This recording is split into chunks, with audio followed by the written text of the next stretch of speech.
পুনৰবাৰ এটি নতুন ভিডিঅ' লৈ মোৰ ইউটিউব চেনেললৈ আপোনালোক সকলোকে স্বাগতম জনাইছোঁ। মোৰ গা খুবেই বেয়া আচলতে, সেইকাৰণে ভিডিঅ' আপলোড কৰিব পৰা নাছিলোঁ আৰু মাতটো চাগে শুনি আপোনালোকে গম পাইছে। আজি মোৰ লগত এজন বিশেষ ব্যক্তি উপস্থিত আছে। মই তেওঁৰ লগত আপোনালোকক সকলোকে পৰিচয় কৰাই দিম। তাৰ আগতে মই কৈ লওঁ, আপোনালোক যদি মোৰ চেনেলটোত নতুন তেনেহ'লে মোৰ চেনেলটো ছাবস্ক্ৰাইব কৰিব। আৰু আজিৰ ভিডিঅ'টো বহুত বেছি স্পেচিয়েল আৰু বহুত বেছি ইণ্টাৰেষ্টিং হ'বলৈ গৈ আছে। আপোনালোকে স্কিপ নকৰাকৈ সম্পূৰ্ণ ভিডিঅ'টো উপভোগ কৰিব। তেনেহ'লে আহকচোন আজিৰ ভিডিঅ'টো ষ্টাৰ্ট কৰোঁ। মোৰ লগত উপস্থিত আছে মাইম আৰ্টিষ্ট, মুকা অভিনয়ৰ শিল্পী মুকুন্দ নাথ ডাঙৰীয়া। দাদা, আপোনাক স্বাগতম জনাইছোঁ। হয়, নমস্কাৰ। আপোনাৰ চেনেলত কথা পাতিবৰ বাবে লৈ অহাৰ বাবে মই আপোনালোকক ধন্যবাদ জ্ঞাপন কৰিছোঁ। হয়, প্ৰথমে আপোনাৰ নিজৰ সম্পূৰ্ণ পৰিচয়টো আমাক জনাওকচোন এবাৰ। হয়, মোৰ নাম মুকুন্দ নাথ। মোৰ ঘৰ মৰিগাঁৱৰ গছবাৰী গাঁৱত, আৰু বৰ্তমান মই মৰিগাঁৱতে লাহৰীঘাট বুলি কয়, সেই লাহৰীঘাট অঞ্চলতে এখনি প্ৰাথমিক বিদ্যালয়ত শিক্ষকতাও কৰি আছোঁ। হয়, আৰু আপুনি মুকা অভিনয়ৰ এই জগতখনৰ লগত কেনেকৈ জড়িত হৈছিলে, কিদৰে জড়িত হৈছিলে? আচলতে এইটো বহুত বছৰ আগৰ কথা বুলি ক'ব লাগিব। মই যেতিয়া সৰু হৈ আছিলোঁ, মই ক্লাছ 4ত থাকোঁতেই তেতিয়াই মোৰ ঘৰত মোৰ বায়ে মোক মুকা অভিনয় শিকাইছিলে, আৰু খুব সৰু সুৰা অভিনয় কিছুমান শিকাইছিলে। এই বৰশী বাই থকা, চিলা উৰুৱাই থকা সৰু ল'ৰা ছোৱালীয়ে তেনেকুৱা অভিনয়বোৰ শিকাইছিলে। আৰু সেইবোৰ কৰি মোৰ এটা আগ্ৰহ জন্ম হৈছিলে সেইবোৰ কৰিবৰ কাৰণে। আৰু মই টিভিটো মুকা অভিনয় অনুষ্ঠানবোৰ চাইছিলোঁ, চাই তেতিয়াও মোৰ অলপ কৰিবলৈ মন গৈছিলে। আৰু এই ক্ষেত্ৰত আৰু এটা কথা ক'ব পাৰি যে মোৰ ঘৰতে মোৰ বাইদেৱে নাটক কৰিছিলে। মোৰ ডাঙৰ বা তেওঁ ডিব্ৰুগড় ৰেডিঅ' চেণ্টাৰতো তেওঁ নাটক কৰে, জোনমণি দেৱী ডাঙৰ বাৰ নাম। সেই ডাঙৰ বাই নাটকৰ ৰিহাৰ্চেলবোৰ মোৰ ঘৰতে কৰিছিলে। ঘৰত যেতিয়া আখৰাবোৰ হৈ থাকে তেতিয়া মই সৰুতে চাই থাকোঁ। সেইবোৰ চাই মোৰ হয়তো তেতিয়াই চাগে এটা আগ্ৰহ মোৰ মনত জন্ম হৈছিলে। হয়, আচলতে মুকা অভিনয় বুলি ক'বলৈ গ'লে এটা আচলতে খুব সুকীয়া পৰিচয় মুকুন্দ নাথ দাৰ। আৰু এই ক্ষেত্ৰত আপুনি ভৱিষ্যতে কি পৰিকল্পনা কৰিছে বাৰু? মুকা অভিনয়ৰ ক্ষেত্ৰত বহুতখিনি পৰিকল্পনা আছে, যিহেতু মই মুকা অভিনয় কৰি ভাল পাওঁ আৰু এগৰাকী মুকা অভিনয় শিল্পী হিচাপে মই নিজৰ পৰিচয় দিবলৈ ভাল পাওঁ। সেয়েহে মুকা অভিনয়ৰ ক্ষেত্ৰত মোৰ ছাত্ৰ ছাত্ৰী যিসকল সৰু ল'ৰা ছোৱালী, বিদ্যালয়ৰ চৰকাৰী বেচৰকাৰী বিদ্যালয়ৰ ছাত্ৰ ছাত্ৰীসকলক লৈ পেলাই মুকা অভিনয় অনুষ্ঠান এটি কৰাৰ মন আছে খুব ডাঙৰকৈ। তাৰ বাহিৰেও আৰু মুকা অভিনয়ত এটা ভিডিঅ'ও কৰাৰ মন আছে, মানে কোৰিঅ'গ্ৰাফী এটা যাতে মাইমত কৰিব পাৰি, গান এটা, তেনেকুৱা এটা কথা মোৰ চিন্তা কৰি আছোঁ। মুকা অভিনয়ৰ বাহিৰেও আপুনি আৰু কিবা এনেকুৱা সামাজিক কাম বা তেনেকুৱা কিবা কামৰ লগত আপুনি জড়িত নেকি? আচলতে যদিও মই নিজকে এজন মুকা অভিনয় শিল্পী হিচাপে চিনাকি দিব বিচাৰোঁ, তথাপি আপুনি সুধিছে কাৰণে মই ক'ম বাৰু। আচলতে মুকা অভিনয়ৰ বাহিৰেও মই বহুতখিনি লগতে জড়িত আৰু কলা শিল্পৰ লগত। মই দেখিছোঁ ভাবে আপোনাক মই সুধিছোঁ মানে প্ৰশ্ন। মই শ্বৰ্ট ফিল্মো বনাওঁ, শ্বৰ্ট ফিল্ম নিৰ্মাণ কৰোঁ, মই স্ক্ৰিপ্ট লিখোঁ শ্বৰ্ট ফিল্মৰ। তাৰপিছত যিটো পূৰ্ণাংগ নাট, যি থিয়েটাৰৰ নাটকো লিখিছোঁ, কেইবাখনো মঞ্চস্থ হৈ গৈছে মৰিগাঁৱতে কেইবা ঠাইতো। আৰু বাঁহীও বজাওঁ, এগৰাকী বাঁহী বাদকো মই, আৰু বিহুৰ লগতো জড়িত। গতিকে সেইখিনি আৰু গোটেইখিনিৰ লগতে অলপ জড়িত আৰু, কিন্তু তথাপি মুকা অভিনয়টো বেছি ভাল পাওঁ আৰু মনৰ পৰা। হয়, আৰু এটা প্ৰশ্ন আচলতে আপোনাক সুধিব লাগে নে নালাগে নাজানো, হ'লেও মই সুধিছোঁ। আচলতে মুকা অভিনয়ৰ আদৰ আন শিল্প কলাতকৈ মানে কিয় ইমান পিছপৰা, ইমান এটা গুৰুত্ব নাপায় বুলি আচলতে মানুহে ভাবে? হয়, এইটো নোহোৱা নহয়, সম্পূৰ্ণকৈ হয় বুলিও ক'ব পাৰি, যে একেবাৰে আদৰ নোহোৱাও নহয়, কিন্তু আদৰটো অলপ কম, সেইটো ঠিকেই কৈছে আপুনি। হয়, বেলেগৰ এতিয়া অনুষ্ঠান এটা হ'লে গায়ক এজন যেতিয়া আহি যায়, এতিয়া এনেকুৱাও আমাৰ অভিজ্ঞতা হৈছে, কেতিয়াবা আমি মুকা অভিনয় প্ৰদৰ্শন কৰি থাকোঁতে গায়ক আহিছে বহুত দিন আগৰ কথা, বিশিষ্ট গায়ক এজন আহি পোৱাৰ কাৰণে আধাতে নমাই দিছে মঞ্চৰ পৰা, এনেকুৱা হৈছে। গতিকে তেনেকুৱা বহুত বেয়া কথাবোৰ ইমান ক'ব মন নাই এতিয়া। তেনেকুৱা আমাৰ বেয়া অভিজ্ঞতা বহুতখিনি নোহোৱা নহয় আজিলৈকে।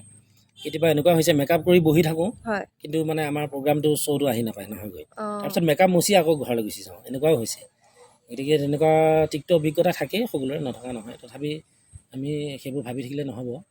কিন্তু মুকা অভিনয়ৰ আদৰটো আগবঢ়াৰ ক্ষেত্ৰত মিডিয়াৰো বহুতখিনি অৱদান আছে বুলি মই ভাবোঁ। আমাৰ এতিয়া চাওক, আপুনি গান এটা গানেই যদি বুজি থাকে সদায়, এটা গান যেতিয়া বেছি শুনি থাকে, সেইটোকে সকলোৱে মুখে চলি থাকে চাবচোন। যিকোনো এটা গান যেতিয়া পপুলাৰ হয়, তেতিয়া মুকা অভিনয়টো মিডিয়াই অলপ প্ৰচাৰ কৰিব লাগে। আচলতে টিভিত দেখুৱাব লাগে অনুষ্ঠানবোৰ, বা বিভিন্ন মাধ্যমত যদি দেখুৱায়, তেতিয়া সেইটোৰ প্ৰতিও কিজানি আগ্ৰহ হ'ব। গতিকে অলপ মিডিয়াৰ সাংবাদিকসকলেও আৰু অলপ গুৰুত্ব দিলে ভাল হয় যেন লাগে মোৰ কেতিয়াবা। হয়,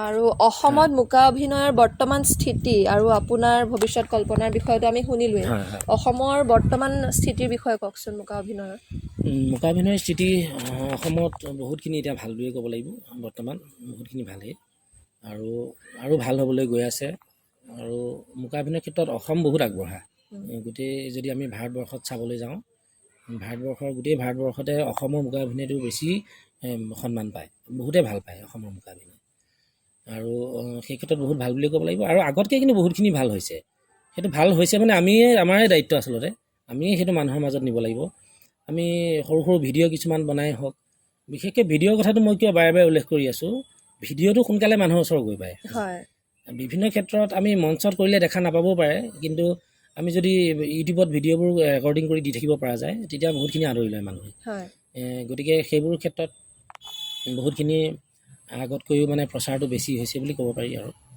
আৰু আপুনি অসমৰ বাহিৰত আন কোন কোন ঠাইত মুকা অভিনয়ৰ বাবে গৈছে বা আপোনাক নিমন্ত্ৰণ কৰিছে মুকাভিনয়ৰ বাবে মই ৱেষ্ট বেংগলত গৈয়ে থাকোঁ ৱেষ্ট বেংগল মছলানপুৰ বুলি কয় বাংলাদেশৰ বৰ্ডাৰৰ ওচৰতে আৰু তাত গৈ থাকোঁ আৰু কোচবিহাৰত গৈছোঁ নিউ জলপাইগুৰি গৈছোঁ ৱেষ্ট বেংগলত আটাইতকৈ বেছিকৈ যোৱা হৈছে আৰু বাংলাদেশত মাতিছে মই যাব নোৱাৰিলোঁ কিন্তু ইয়াৰ পিছত যাব পাৰিম চাগে আশা কৰিছোঁ যাম বুলি সেইখিনি আৰু হয় আৰু আমাৰ আচলতে উঠি অহা প্ৰজন্ম আৰু আমাৰ যুৱক যুৱতীসকলক যদি আপুনি ভাবে মুকা অভিনয়ৰ এই জগতখনত তেওঁলোকে কেনেকৈ খোজ পেলাব এই বিষয়ে কিবা টিপছ দিব বিচাৰিব নেকি এই বিষয়ে তেওঁলোকে মুকাভিনয়টো যদি সঁচাকৈ মনৰ পৰা ভাল পায় তেতিয়া এতিয়া যদি মনৰ পৰা সঁচাকৈ ভাল পায় তেওঁলোকে নিশ্চয় আগুৱাই আহিব পাৰে আগে ভাল পাব লাগিব তাৰপিছত আৰু প্ৰশিক্ষণৰ ক্ষেত্ৰত গুৱাহাটীত মাইম একাডেমি আছে বা মোৰ ওচৰতো আহিব পাৰে তেনেকৈ আছে কেইবাজনো ছিনিয়ৰ আৰ্টিষ্ট তেওঁলোকৰ ওচৰলৈ গ'লেও শিকিব পাৰিব আৰু আপুনি নে মুকা অভিনয়ৰ কিবা প্ৰশিক্ষণ লৈছিলে নেকি হয় প্ৰশিক্ষণ লৈছিলোঁ 2005 চনত মই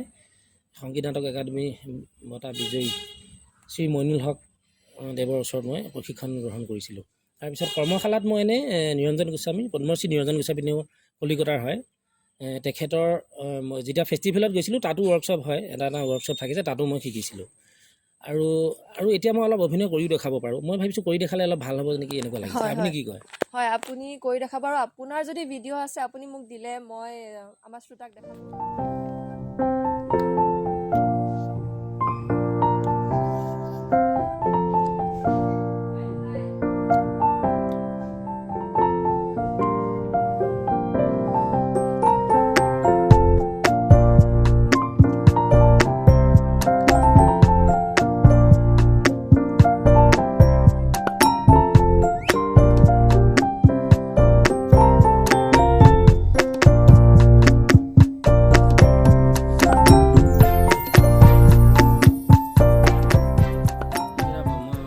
এটা অভিনয় কৰি দেখুৱালোঁ খুব ধুনীয়া দেখিয়ে গম পোৱা গৈছে মানে কিমান এটা ধুনীয়া অভিনয় আমি গম পাইছোঁ আপোনাৰ মুখৰ যোনটো হেৰি দেখিছোঁ মানে টেঙা লাগিছে সঁচাকৈ মোৰ মুখখনো মানে টেঙা নিচিনা লাগিছে থাকিলেও টেঙা মানে জিভা পানী ওলাই যায় আৰু আমি দেখিবলৈ পাওঁ যে অন্য মানে নাটক বা থিয়েটাৰতকৈ বা অন্য এক্টিঙতকৈ মুকা অভিনয়ৰ মেকআপটো অলপ বেলেগ হয় এই সম্পৰ্কে অকণমান কওকচোন হয় মুকা অভিনয়ৰ মেকআপটোত এটা হোৱাইট পেষ্ট যিটো লগোৱা যায় ডাঙৰকৈ হোৱাইট পেষ্টটো লগোৱা হয় আৰু ক'লাটো লগোৱা হয় ইয়াত আচলতে ডাঙৰকৈ ফেচটো কৰি লোৱা হয় এটা বগা আৰু ক'লা মেকআপ কৰা হয় এইটো কি কাৰণে ফেচটো একেই কৰি লোৱা হয় সকলোৰে এইটো এটা নিউট্ৰেল ফেচ বনাই লোৱা হয় আচলতে নিউট্ৰেল ফেচ বনাই লোৱা হয় বিশেষকৈ মানে কি মই মেকআপটো কৰি লৈ পেলাই মই এজন বুঢ়াও হ'ব পাৰোঁ ডেকাও হ'ব পাৰোঁ ছোৱালী এজনীও অভিনয় কৰিব পাৰোঁ বা ল'ৰাও পাৰোঁ ৰজাও হ'ব পাৰোঁ ভিক্ষাৰীও হ'ব পাৰোঁ গতিকে ইয়াত কোনো কথা নাথাকে যে মই অকল এজনেই কৰিছোঁ তেওঁৱেই কৰিব লাগিব এজনেই সকলো ধৰণৰ চৰিত্ৰ কৰিবৰ কাৰণে এটা নিউট্ৰেল ফেচ এটা বনাই লয় আচলতে সেইটো কাৰণে লাগে আৰু এটা কথা যে